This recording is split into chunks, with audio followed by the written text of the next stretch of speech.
Hi, I'm Abiyah. I've been in the Cincinnati music scene for 25 years, beginning in 2000.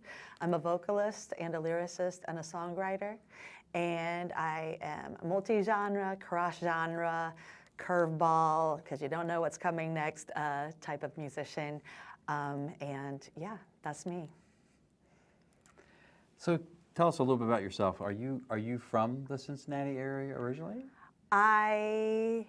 For the most part, yes. But I was born in Dayton in 1969 and moved to Cincinnati with my father when I was 14. And you know, so my formative years, you know, were here.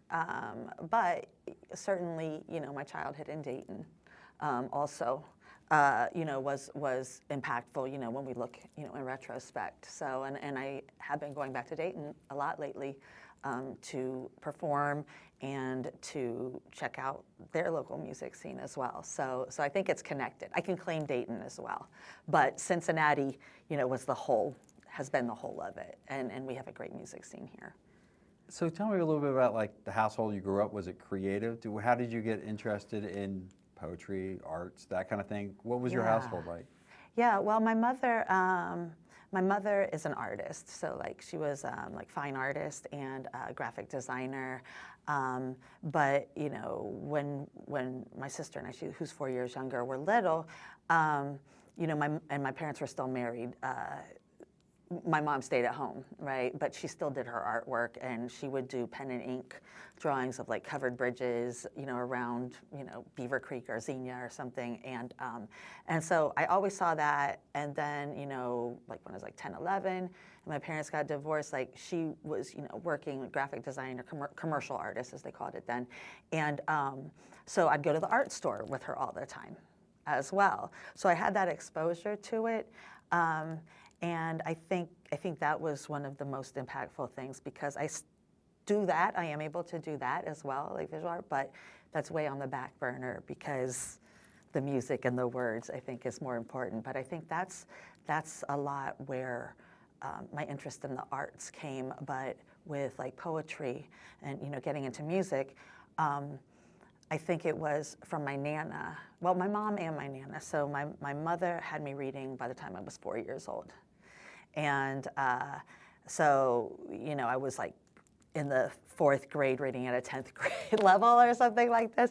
So I was really into the words. I kind of have a photographic memory too. So I started spelling bees at Catholic school in Dayton in the 4th grade and was really good at that, because when I would read, you know, ahead of my age level, you know, I could remember those words like in my mind, right? And so I think that helped me spell, but I was reading all kinds of different things, like nonfiction, fiction, poetry, and I think that's kind of where things got started there as well.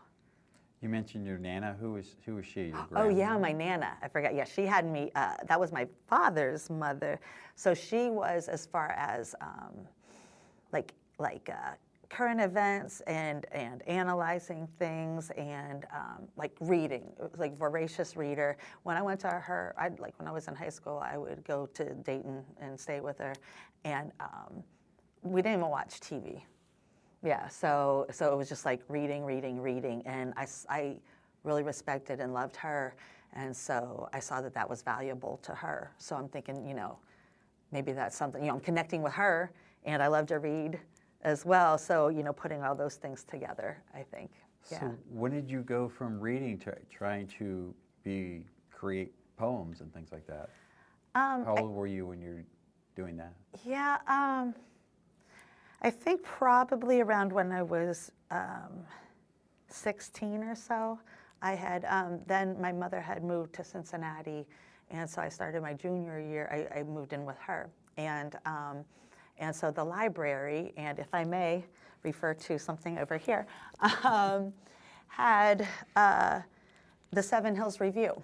So this is the library's, let's see what it was. It was this was the 23rd year of it, 1986. And it's from the Young Friends of the Public Library. It's junior high and high school. It's curated, right? So they, you mailed them in. Mailed your poems, and so this was like a quarterly publication, And I have a couple in each of these. So this was my first published poetry, and it was curated at that. And, you know, I kind of dig the, here I am at the library again, you know, with the library thing. That was my first, you know, my first published poem. And that, you know, then that, when you get validated or you feel recognized, especially when you're like introverted and awkward like I was at that time. I was a punk rocker, but super introverted. I still identify as a punk rocker. So anyway, but, you know, it motivates you. You know what I mean? And you know, poetry is something that we can do by ourselves, you know, if we're not comfortable interacting with others as much, you know, at that time. And then the 25th anniversary edition as well. So this is spring 86, and this one is fall 87. So congratulations to the library for that 25th anniversary edition. But yeah, I think that's when it really started was, you know, with the library. Yeah. Honestly, yeah. You mentioned that you were a punk rocker, so you were listening to music too. Talk about like how you got into the kind of music you were listening to, you know, as a teenager or as a kid. Yeah. Talk about your music interests. Okay, yeah, that's a great question. So when I lived in Dayton, you know, the end of 8th grade or so, so it'd be like 83, 84, 82, 83, somewhere around there.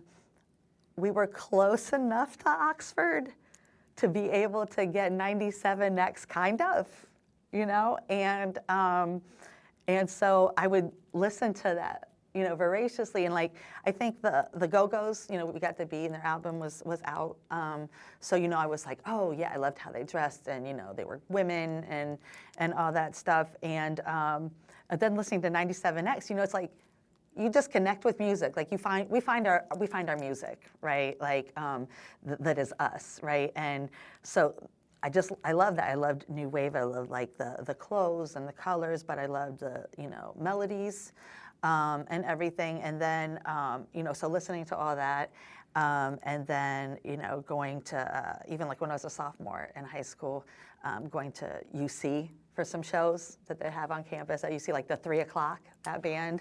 Yeah, saw them at the end of my sophomore year, and ran into some people who then actually were sitting right next to me. I won't name them, but sitting right next to me, they were under 18 as well, and they now own music-related businesses. So it's kind of interesting that.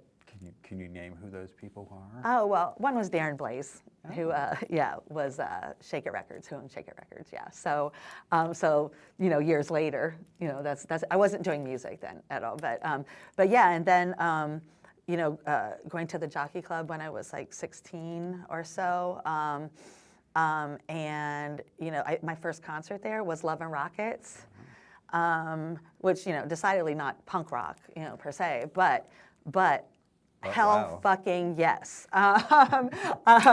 You know, because like you're, you know, 16 kind of punk, gothish, and you're seeing them at this club too. And like, you know, it's just like, wow. And so then I saw, you know, some more punk shows there. And then, you know, there was a brief hiatus for reasons I won't go into. But, you know, when I was out of that situation, you know, I was right back into things. And so then like in the like, you know, late 80s, going to venues that Peter Aaron was booking, like the Top Hat over in, it was in Newport, and it was like, I saw Flaming Lips, Pussy Galore, Killing Joke, Laughing Hyenas, like all of, you know, White Zombie, all of these folks, and then Murphy's Pub. Same thing, you know, Jesus Lizard, you know, I think L7, Babes in Toyland, and then, you know, other places he booked at. So, you know, that kept going as well. So I think I was firmly established in being a huge fan of music at a relatively early age, but then, you know, the music word connection didn't come till later, so. So after you got out of high school, what did you want to do? Did you know what you want to do for a career at that point? Like. No, not really, actually. I mean, like I had, you know, towards the end of high school, I had originally wanted to major in international relations because I wanted to be like a diplomat, or an ambassador. I felt like, I can work with a lot of different peoples. I, had like 6 foreign language credits in 4 years in high school, like Spanish. I was in Spanish 4 and French too at the same time. So there's that part. But, I got derailed from going to college, for some other reasons. But I, and then was just like working, data entry at an insurance company, and then, got pregnant with my son, like maybe when I was 22.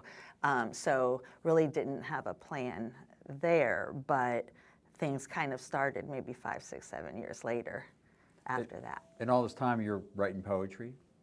I actually was during that time, yeah. So like I lived above the Highland Coffee House from like 1989 to 91, and I was writing a ton of poetry, and I still have a lot of it, like the original. Like I had a Brother typewriter, Selectric, or the electric type, yeah. So I had one of those, and type it, and yeah, and so I have like the originals. They're kind of yellowish, but as they should be. Yeah, so I was doing all that, and then even when my son was young, toddler and stuff, I was writing then as well, but just not connected really to the poetry community that time until like later in the 90s. So when did you start getting into writing poetry to becoming interested in more being a performer of music? Or talk about that story. Like, how did that go?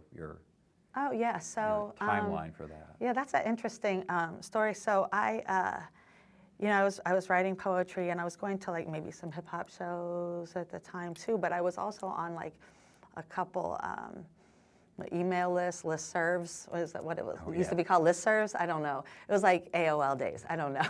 And so I was on this one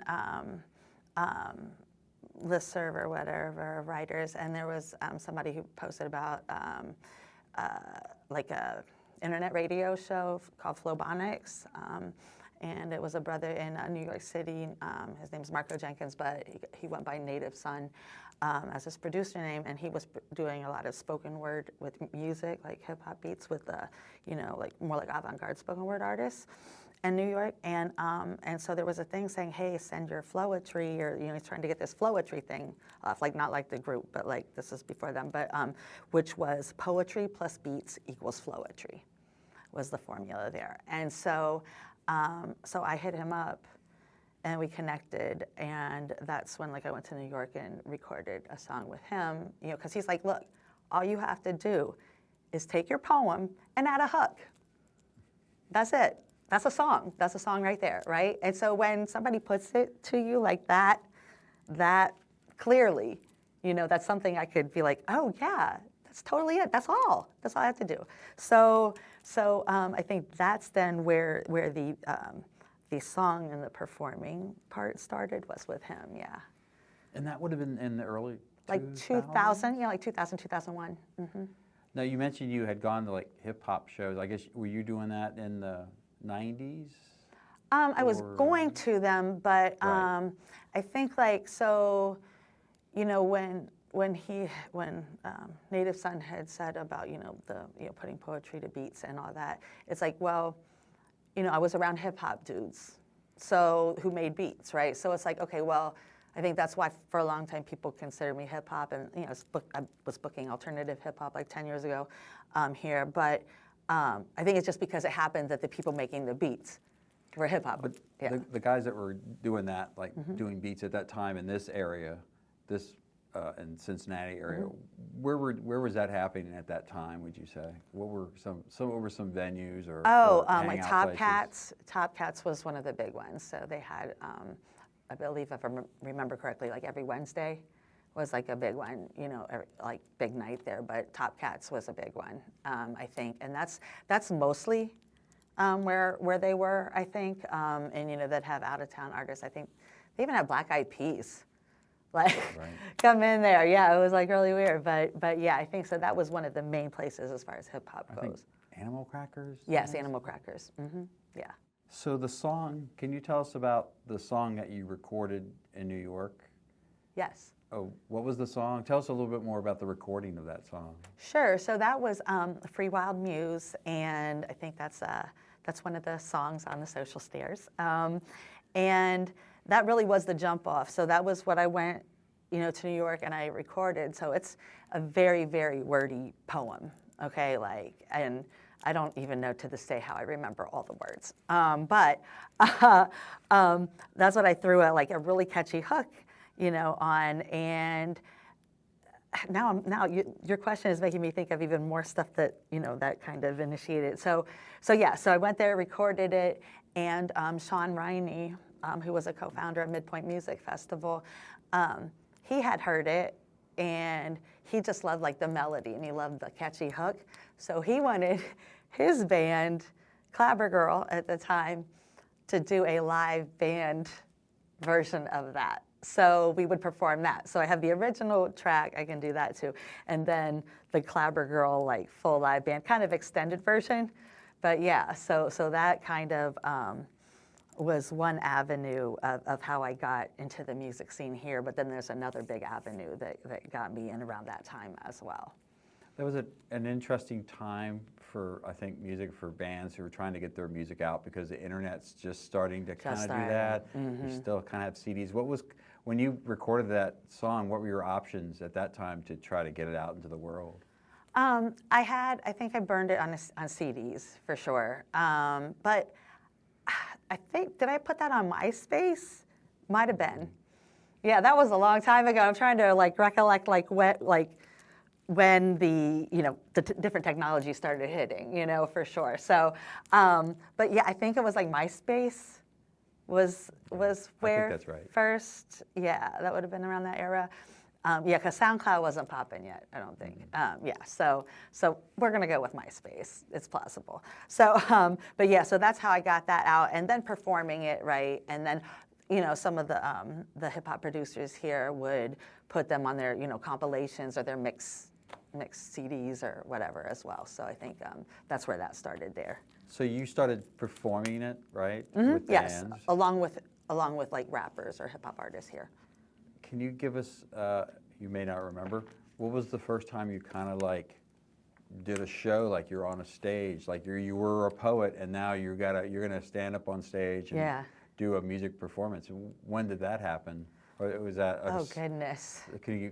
Would you have a memory of that? Vaguely. I think. It was for a benefit. I feel like it was a fundraiser for a social justice cause, and I feel like it was downtown, maybe.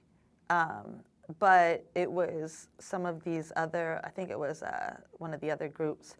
Storm Children was one group. There were a couple other solo artists. But I'm pretty sure it was downtown somewhere, a little smaller spot. But yeah, thank you for, getting me to remember that. But yeah, that makes sense now. Yeah, that was the first thing. So how do you feel like how you've evolved as a performer since then? How do you think, Well, I think, let me go back to the first MidPoint, if I may, that I performed at, which was the first one in 2002. And so the person who was making a lot of my beats then was Todd Utley, who he actually was kind of who got me into the rock scene in that, he worked at Habanero on Ludlow. And back then, and he was like, oh, I have some beats. I was telling him I do poetry with beats. He's like, I have some beats. So we did all that, and then he liked what I did, and he said, you know what, I'm gonna help you get, into the music scene. I'll play with you a few times, and then you can go do your thing, right? And so I was like, okay. And so, he played a sampler over my tracks, and he would play the slide guitar distorted over my tracks as well. And I had a electric violinist. I had a dancer, professional, modern dancer, a backup vocalist, things like that. So we played maybe 3 shows, and it was just it hit, and people enjoyed it. And then it was I think he played a couple more times with me, and then he's like, yeah, it looks like